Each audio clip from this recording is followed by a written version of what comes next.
الله الرحمن الرحيم. حبايبي طلاب جريد 4، طلاب رابعه ابتدائي، وحشتوني جدا جدا. معاكم تيتشر فاطمه سليمان، وفي فيديو النهارده هنحل مع بعض تدريبات على ليسون 1 من يونت 1 من منهج كونكت، الشرح والحل من كتاب المعاصر. هنشرح النهارده ازاي الاسئله بتتحل. انت لسه الموضوع جديد عليك يا سنه رابعه، ولازم تعرف كل سؤال هيتحل ازاي. اول سؤال ده اسمه ايه؟ listen and circle the correct answer from A, B, C or D. هنسمع نص استماع هقوله لك وتركز فيه قوي، عشان الاجابات بتاعه الاربع اسئله دي من نص الاستماع اللي انا هقوله، فلازم نكون مركزين جدا. وقبل ما نسمع نص الاستماع لازم نقرا الاربع جمل دول كويس، علشان هيساعدني ان انا افهم التيتشر عايزه ايه بالظبط واحل على طول. اوكي، يلا كده يا حلوين. listen carefully، اسمعوني كويس. مازن and his mom are hungry. His mom decided to make some special food for them to eat. She cooked rice and chicken. The food looks delicious. She also made a special banana juice. Mazen is very happy. سمعنا نص الاستماع مع بعض، يلا نحاول نحل كده. نمبر 1 بيقول لي مازن and his mom are، هو مازن ومامته كانوا ايه؟ كانوا hungry. برافو عليكم. نمبر 2 مازن's mom decided to make a special A for them. مامة مازن قررت انها تعمل ايه؟ special food for them. نمبر 3 she cooked rice and، طبخوا رز ايه؟ هي طبخت رز وايه؟ chicken ودجاج. نمبر 4 the food looks delicious. الطعام يبدو لذيذ. تعالوا بقى نشوف مع بعض السؤال نمبر 2 عايزني اعمل ايه ونفهم بيتحل ازاي. السؤال نمبر 2 بيقول لي read and complete the text with the words in the box. هنا ده نص ناقص كلمات وعايزني اكملها من الكلمات اللي موجودة فوق. طب هما كام كلمة ناقصين؟ 4. وكام كلمة فوق؟ 5. يبقى في كلمة زيادة هو حاططها علشان يشوف مين الشطور اللي مش هيغلط. اوكي، تعالى بقى كده معايا نقرا الكلمات. عندي fruits يعني فاكهة، grapes عنب، grow يزرع، chicken دجاج، sugar يعني سكر. fruits grow in different times of the year، يعني الفاكهة بتنمو في أوقات مختلفة من السنة. we space different kinds of them in Egypt. هي بيقول لك بنعمل ايه؟ انواع مختلفة منهم في مصر. طبعا grow بنزرع، يبقى number 1 grow هنكتبها في السبيس. we grow different kinds of them in Egypt.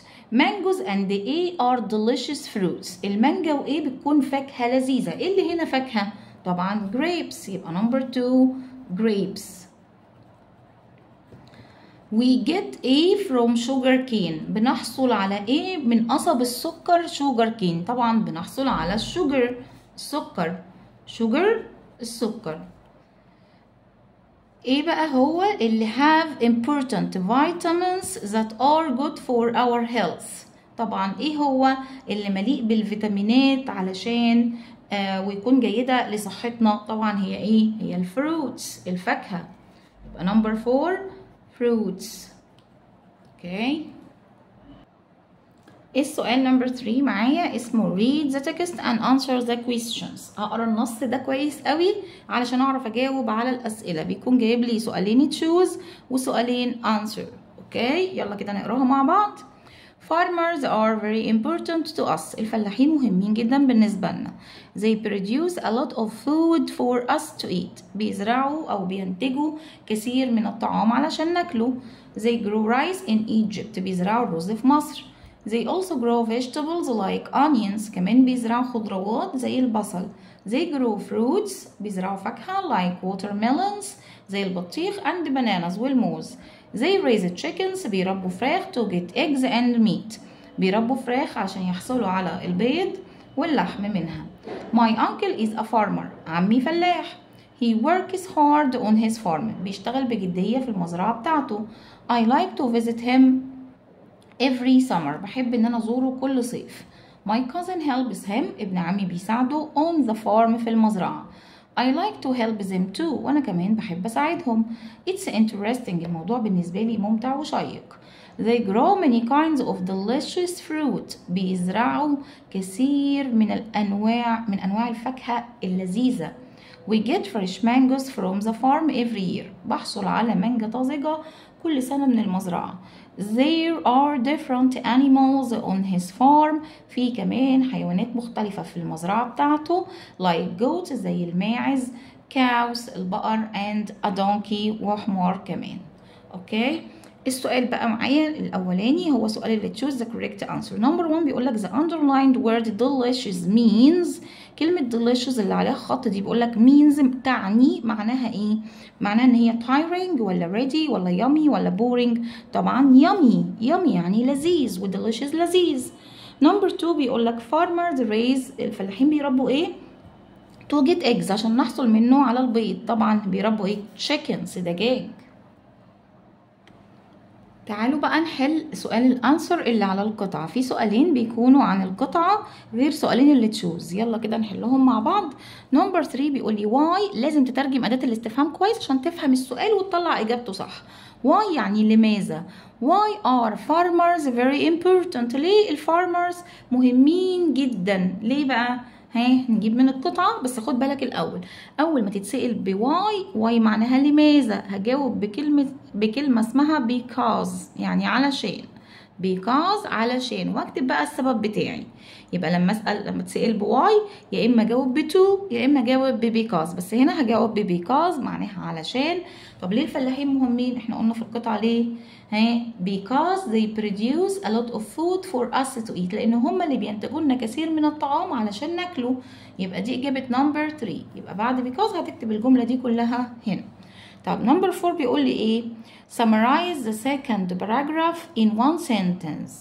بيقول لك لخص الباراجراف التاني في جملة واحدة. الباراجراف التاني اللي هو إيه؟ ده كده اسمه باراجراف أول، وده كده لا ده مساب لك مسافة وحتة فاضية كده، ده كده بداية باراجراف تاني. عايزك تلخص الباراجراف التاني ده كله في جملة واحدة. ممكن نكتب بأكتر من طريقة وكل واحد وطريقته. أنا كتبت إيه بقى؟ My uncle grows many kinds of delicious fruit. أوكي؟ عمي زرع كثير من الأنواع الفاكهة اللذيذة. السؤال الرابع معايا ملوش علاقة بقى بالقطعة. ده السؤال اسمه choose the correct answer. اختار الإجابة الصح from A, B, C or D. عندك سؤال وعندك 4 اختيارات، هتختار الإجابة الصح. نمبر 1 بيقول لي space grow vegetables for us to eat. بيزرع الخضروات لينا عشان ناكلها. هو مين ده؟ الفيتس ولا الدكتورز ولا farmers ولا engineers؟ طبعا farmers الفلاحين. نمبر 2 we produce vegetables like. احنا بننتج خضروات زي ايه and potatoes زي ايه اللي تحت هنا ممكن يكون خضروات apples ولا watermelons ولا bananas ولا onions. طبعا onions بصل. نمبر 3 breakfast is my favorite. breakfast يعني الفطار. الفطار ده بيكون ايه؟ عبارة عن ايه؟ عبارة عن job وظيفة؟ طبعا لا. ولا meal ولا clothes ولا place؟ طبعا meal وجبة. نمبر 4 the food looks. الطعام يبدو ايه and smells good وريحته حلوة قوي. يبقى الطعام looks delicious يبدو لذيذ. برضو ده سؤال تشوز. نمبر 1 بيقول لي orange juice is my favorite. عصير البرتقال هو ده عبارة عن ايه؟ عبارة عن مشروب. يبقى is my favorite drink عبارة عن مشروبي المفضل. نمبر 2 space and mangoes are my favorite fruits. المانجا وايه؟ فاكهتي المفضلة. ايه اللي تحت هنا فاكهة؟ طبعا watermelon البطيخ. نمبر 3 he is a farmer. هو فلاح. الفلاح ده بيعمل ايه في الرايس on his farm؟ بيعمل ايه في الرز في مزرعته؟ اكيد بيزرعه. يبقى grows. نمبر 4 farmers الفلاحين بيعملوا ايه؟ many vegetables every year. كثير من الخضروات كل سنة. الفلاحين بيعملوا ايه؟ produce بينتجوا.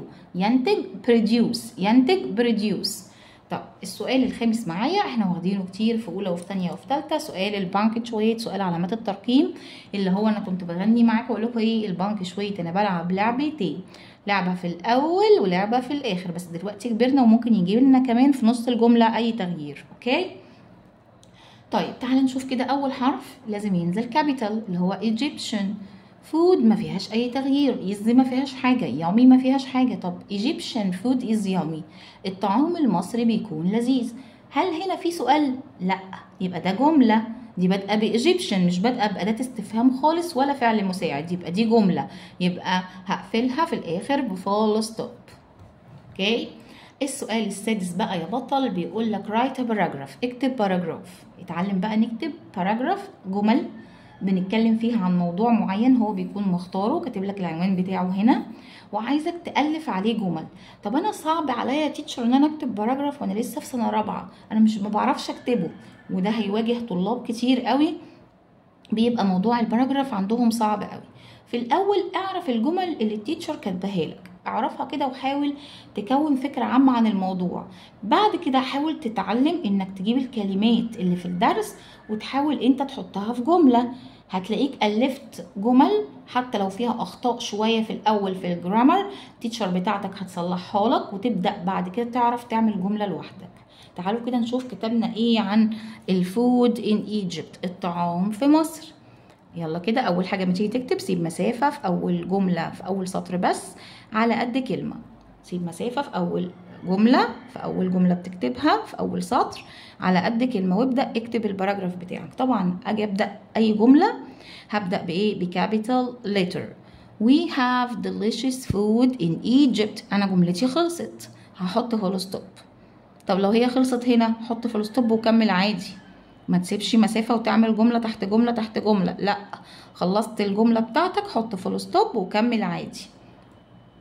We grow rice in Egypt. بص انا خلصت الجملة بتاعتي وحطيت فول ستوب اهو. طب في مكان هنكمل، بدأت الجملة التانية بايه؟ بكابيتال ليتر. طب اتكلمت قلت ايه؟ The farmers grow vegetables and fruits. الفلاحين بيزرعوا خضروات وفاكهة، حطيت فول ستوب. نعمل جملة تاني. We raise chicken to get eggs and meat. احنا بنربي الدجاج علشان ايه؟ عشان نحصل منه على البيض واللحم. خلصت الجملة حطيت فول ستوب، بدأت جملة جديدة.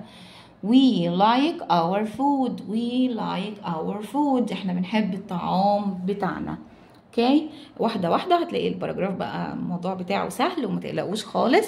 كده يكون الفيديو خلص. ما تنسوش لايك وشير على قد ما تقدروا عشان اكبر عدد يستفيد معانا يا ابطال، واشوفكم قريب قوي ان شاء الله في فيديو جديد. جود باي.